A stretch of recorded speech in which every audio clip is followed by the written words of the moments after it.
as parents, each of us really want, our children to do well. So I was working with this family over the last couple of weeks, and I had a conversation with the son. So I was speaking to mum and dad, and then their son's just turned 18. And he's working, got that money coming in, got that cash, baby. And look, we all been 18 before, right? So don't act like, oh yeah, he should do this, he should do that. And what did you do when you were 18 with your money, right? So before you start the lecture, before you give your advice, like hold up. It's so interesting because one of the beauties of being 18, what happens is you start to earn money for the first time, like proper money, not token money, real money. You've got a job, you're working, money's coming in. And what happens is when you're that young, your discretionary income is really high. Your actual costs are very low, right? You don't have many costs. This is a wonderful opportunity, but it can be a huge burden for many people. So what some people do when they're 18, most of us, earn the money and you just splash the cash and you go out and you start buying whatever. These days, it's interesting what people spend their money on, right? So he's 18, two biggest expenses, Uber and Uber Eats. Like, isn't that interesting, When I was 18, I never would have caught a taxi to places. Like, it just wasn't a thing. And eating out wasn't as big today, then, when I was young, as what it is today. Today, eating out is just like everyone does it. It's so common. So what happens is mum and dad have desires where they want to help their son to be smart with his money and to start buying assets as young as possible. But here's the interesting thing. Often as our children get older, our influence as parents diminishes, right? When we start to tell them what they should be doing with their money, it just feels like another lecture.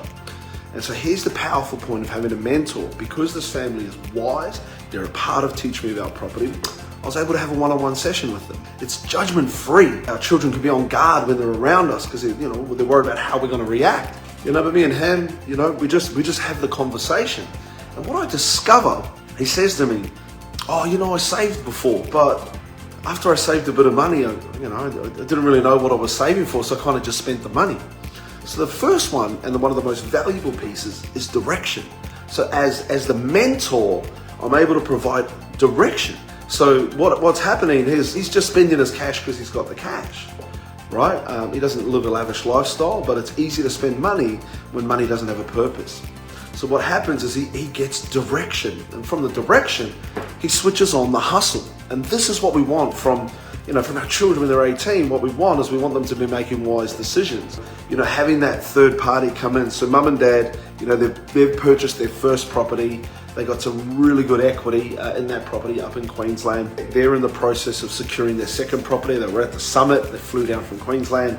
And they'll be locking in property number 2 using an LMD strategies. And the cool thing is when I have the catch up with mum and dad, what they tell me is the goal that I set for him, he wants to crush it as fast as possible. So this is what happens.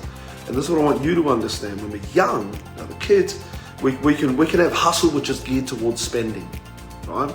And so the challenge is to flick the switch, and we can help those youngins to change and switch on the hustle and gear it towards accumulation of, first of all, cash and then of assets. And this is the really, really fun part. When I've met with him, there is an amount of latitude that I give him, space, right? Because his inward desire is he's got to want it. He can't want it for other people more than they want it for themselves. That won't work. If you got kids, right, and you want, you got to be smart, and they don't want that, it ain't gonna work.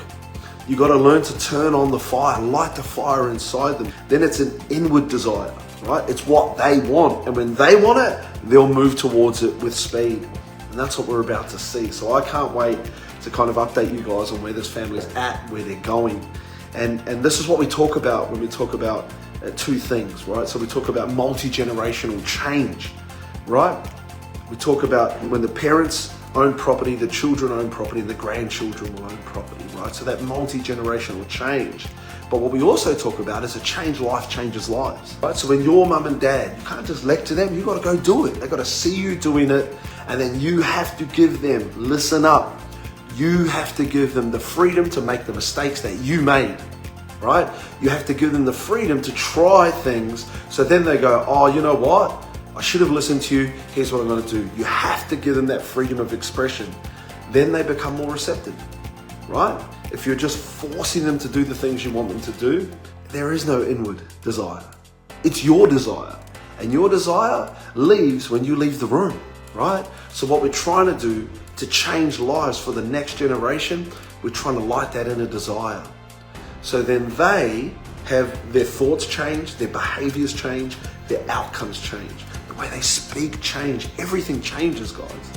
But if that inwards desire never appears, nothing changes.